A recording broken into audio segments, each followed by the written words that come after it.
Well, welcome to the 700 Club. Last night, the U.S. Senate passed a bill protecting same-sex marriage. Senators voted down 3 amendments aimed at safeguarding religious organizations and people of faith. Well, the bill's opponents predict it will bring threats to tax-exempt status for churches and religious nonprofits, along with legal trouble for Christians in the marketplace. Charlene Aaron reports. The Respect for Marriage Act passed with bipartisan support in the Senate. While it doesn't force churches to perform or host same-sex ceremonies, religious freedom advocates say it will target faith-based organizations and individuals who refuse to serve gay couples due to their religious convictions. There are 61, the nays are 36. The bill, as amended, has passed. Senate Majority Leader Chuck Schumer hailed it as a victory for equality. No matter who you are or who you love, you too deserve dignity and equal treatment under the law. The legislation gives federal protection to same-sex marriage, ensuring that government officials must recognize those performed in other states. 12 Republicans voted for the bill, though most opposed it on religious freedom grounds. What it really does is it silences any individual who may disagree and discourages any faith-based entity from cooperating with government.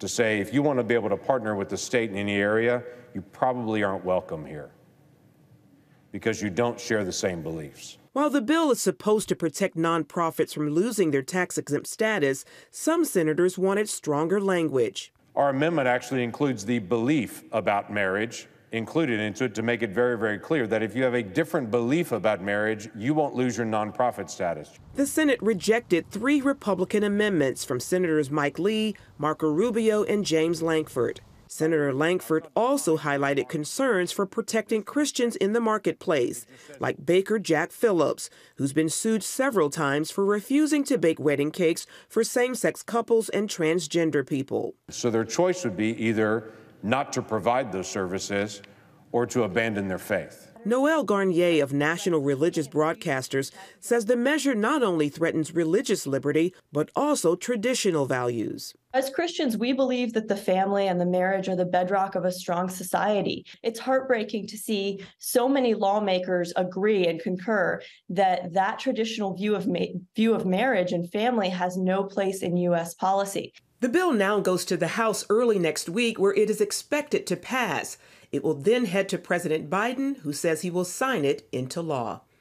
Charlene Aaron, CBN News. Well, let's see what happens once it becomes law, but my prediction is we'll see a lot of cases, the Jack Phillips cases, where a baker, a wedding venue, a wedding planner, these various professions start to be sued if they say, well, we're not going to perform same-sex weddings, we're not going to bake same-sex cakes. We're gonna see an avalanche, if you will, of litigation trying to force people into one mode of thinking, one ideology regarding marriage. And we've lost in that our freedom of conscience, our freedom of religion, our freedom of assembly. These things are bedrocks to the whole concept of what it is to be in a free and open society. The proponents of it say, well, we're trying to make it free for a particular group. Well, in that, you're imposing your view on people that very strongly disagree with you. In other news, Congress is moving into more tricky territory as it tries to stop a nationwide railroad strike. John Jessup has that story from our CBN News Bureau in Washington. John?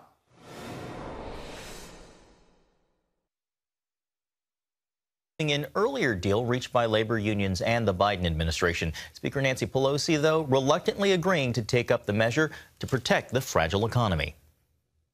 I don't like going against the ability of unions to strike, but weighing the equities, we must avoid a strike. Jobs will be lost. A second bill under consideration would add 7 days of paid sick leave to that contract. Congress has taken similar action in the past, invoking the Constitution's Commerce Clause to prevent strikes. A shutdown of the railroads would have a devastating impact on the economy. 95% of ethanol used in the manufacturing of gasoline is shipped by rail, as is 25% of the nation's grain. House leaders are optimistic the bill will pass, but it will need 60 votes in the Senate. Well, also in Washington, a significant verdict in a case involving the January 6th Capitol riot. Stuart Rhodes, leader of a group called the Oath Keepers, and associate Kelly Meggs were found guilty of seditious conspiracy. A Washington, D.C. jury agreed with prosecutors that they organized the violence at the Capitol in an attempt to stop the peaceful transfer of power after the 2020 election. The prosecution argued the Oath Keepers were ready to use force, including assault weapons stored at a nearby hotel.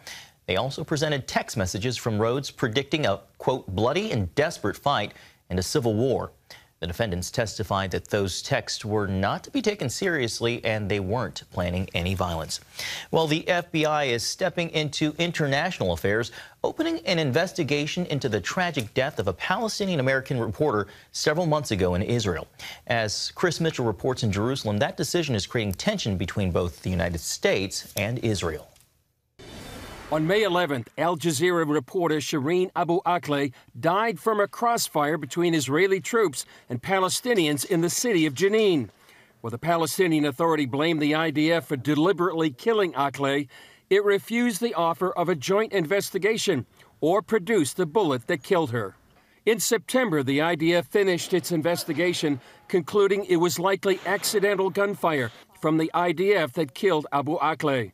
The U.S. State Department initially welcomed the findings, although now the FBI is reopening the case into the death of this dual Palestinian-American citizen. Israel's outgoing Prime Minister, Yair Lapid, slammed the decision. The IDF is a moral and ethical army. The soldiers and commanders of the IDF protect Israel, thoroughly investigating any out-of-the-ordinary event, and are dedicated to the values and rules of democracy. The IDF soldiers will not be investigated by the FBI, nor by any foreign entity or foreign country, however friendly it may be. We will not abandon IDF soldiers to foreign investigations, and our fierce protest was delivered to the Americans in the appropriate ranks. Israel's Defense Minister Benny Gantz calls the Justice Department decision a mistake, adding that we will not cooperate with any external investigation and we will not allow interference in Israel's internal affairs. 20 Senate Democrats signed a letter asking the FBI to get involved. The report also sparked a response from Senator Ted Cruz, who issued a statement calling the alleged investigation an outrage and said that everyone involved, including Attorney General Merrick Garland, should be fired or impeached. Israeli commentator Ruthie Bloom believes domestic politics in Washington is behind the renewed investigation. The Democrats have been targeting Israel throughout the whole Biden administration, and they have been singling out Israel for censure about everything they can, unfairly. And first of all, the fact that they put pressure on the FBI does not mean that the FBI has to accept it. They don't run the FBI, but it's symbolic. CBN News reached out to the FBI for a comment, but have not yet received a response. Bloom feels the move is meant to put Israel in a bad light. I don't even think that something is going to come of this, but the damage it does to Israel's reputation and the regurgitating of a case whose only point from the Palestinian side was to blacken Israel's name and yet again accuse Israel of murdering innocent Palestinians that was the point of it. That was the only point. The FBI investigation comes at a time of strained relations between the two allies, just as Benjamin Netanyahu is forming a coalition government. It has already seen interference from the Biden administration, and this incident could potentially make things worse. Chris Mitchell, CBN News, Jerusalem. Thanks, Chris. Gordon, back to you.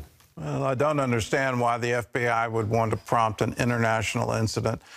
Turn it around. When you look at the international courts of justice and do they have jurisdiction over U.S. soldiers operating, say, in Afghanistan or Iraq, our country, the United States of America, has steadfastly said you do not have the right to come and investigate what we do in a military operation.